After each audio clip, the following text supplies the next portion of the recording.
শহরের এক সময় ত্রাস, ঢাকার শহরের শীর্ষ সন্ত্রাসী সেই জোসেফ এবং হারেসের বড় ভাই। সংগ্রামী উপস্থিতি, একটা ক্রিমিনাল পরিবারের সন্তান হিসাবে কিভাবে আজিজ, জেনারেল আজিজ সেনাপতি হতে পারে? একটা সভ্য সরকার কোনদিনও জেনারেল আজিজের মতো একজন কুলাঙ্গারকে সেনাপ্রধান বানাতে পারে না। সংগ্রামী উপস্থিতি, এই অবৈধ দাবি সরকার বেনজিরের মতো একজন লুটপাটকারী, অর্থ পাচারকারীকে বানিয়েছে পুলিশের আইজিপি, যিনি সম্পদের পাহাড় গড়েছেন ক্ষমতার অপব্যবহার করে। এই সরকার, আপনারা জানেন, ব্যাংকের ম্যানেজার ব্যাংকের চেয়ারম্যান বানিয়েছেন পিকে হালদারের মতো একজন ব্যক্তিকে, যিনি ব্যাংক থেকে 5,000 কোটি টাকা লুট করে ইন্ডিয়া চলে গেছেন। সংগ্রামী উপস্থিতি, একটা সরকার কতটুকু অসভ্য হলে একজন অর্থ নিয়ে পালিয়ে যাওয়া ব্যক্তিকে ব্যাংকের চেয়ারম্যান বানাতে পারেন? সংগ্রামী উপস্থিতি, আপনারা জানেন বাংলাদেশের সবচেয়ে বড় ঋণ খেলাপিকে জানেন না সবাই? কিন্তু কেউ বলবেন না, কারণ ভাসুরের নাম মুখে নিতে নাই। প্রধানমন্ত্রীর পাশে থাকা ব্যক্তি, প্রধানমন্ত্রীর বেসরকারীকরণ উপদেষ্টা সালমান এফ রহমান বাংলাদেশের সবচেয়ে বড় ঋণ খেলাপি। তারপরে তাকে রাখা হয়েছে প্রধানমন্ত্রীর উপদেষ্টা। সংগ্রামী উপস্থিতি, আপনারা জানেন বাংলাদেশের বিদ্যুৎ উৎপাদনের মতো একটা গুরুত্বপূর্ণ সেক্টরকে তুলে দেওয়া হয়েছে আজিজ খানের মতো একজন মাফিয়ার হাতে, যিনি বাংলাদেশ থেকে এই বিদ্যুৎ কুইক রেন্টাল থেকে 21,000 কোটি টাকা লুট করে সিঙ্গাপুরে পাচার করেছে এবং সিঙ্গাপুরে সেরা ধনীদের একজনে পরিণত হয়েছে। সংগ্রামী উপস্থিতি, আপনারা জানেন ওয়াসার এমডি বানানো হয়েছে তাসকিনকে। আপনারা জানেন কে এই তাসকিন?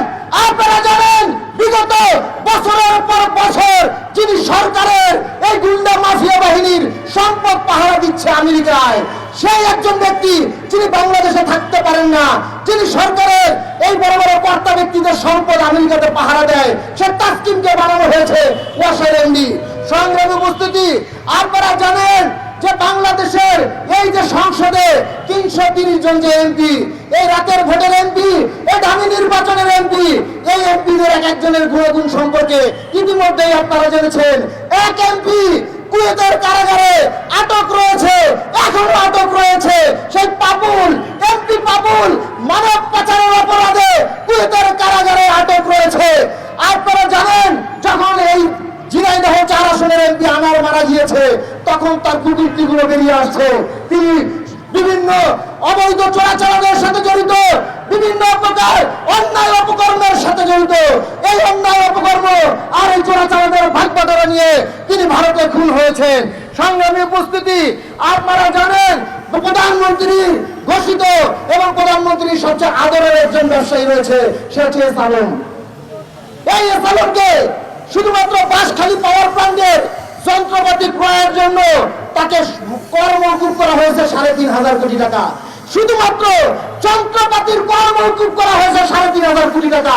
ব্যবসা বাণিজ্য না করে শুধুমাত্র যন্ত্রপাতি আমদানি করেই 3,500 কোটি টাকা তিনি ব্যবসা করেছেন। তিনি ইসলামী ব্যাংকে খালি করে ফেলেছেন। তিনি বিভিন্ন ব্যাংক লুটপাট করে আজকে বিদেশে অর্থ পাচার করেছেন।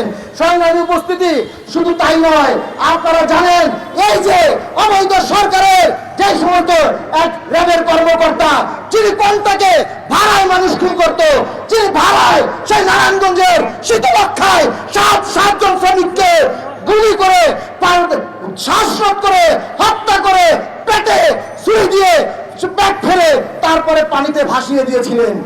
এরাই হচ্ছে সরকারের সেই কর্তা ব্যক্তি। আজকে সরকারের প্রত্যেকটা জায়গায় জায়গায় পচন ধরেছে। আপনারা কোথায় মলম লাগাবেন, কোথায় ওষুধ খাওয়াবেন? কাজ হবে না, মলমে কাজ হবে না, ওষুধে কাজ হবে না। এই সরকারকে উচ্ছেদ না করা পর্যন্ত কোনোভাবে সুশাসন, গণতন্ত্র ফিরিয়ে আনা সম্ভব নয়। সংগ্রামী উপস্থিতি, আমাদের কথা স্পষ্ট। এই শাসন ব্যবস্থার, এই রাষ্ট্র ব্যবস্থার সংস্কার করার কোন জায়গার অবশিষ্ট নাই। এই রাষ্ট্র ব্যবস্থাকে সকলে ভেঙে ফেলে নতুন করে জনগণের রাষ্ট্র গড়ে তুলতে হবে। এজন্য আমাদেরকে শিক্ষা নিতে হবে এই রিক্সা শ্রমিকদের আন্দোলন থেকে। সংগ্রামী উপস্থিতি, রিক্সা শ্রমিক ভাইরা দেখিয়ে দিয়েছেন কিভাবে আন্দোলন সফল করতে হয়, কিভাবে দাবি আদায় করতে হয়। সেই পথ ধরে আমরা আগামী দিনে ইনশাআল্লাহ জনগণের রাষ্ট্র প্রতিষ্ঠা করব, সুশাসন প্রতিষ্ঠা করব। গণ অধিকার পরিষদের পক্ষ থেকে, বাংলাদেশ শ্রমিক অধিকার পরিষদের পক্ষ থেকে আপনাকে আমরা সবাইকে এই প্রতিশ্রুতি দিয়ে আমি আমার বক্তব্য শেষ করছি। আসসালামু আলাইকুম ওয়া রাহমাতুল্লাহ।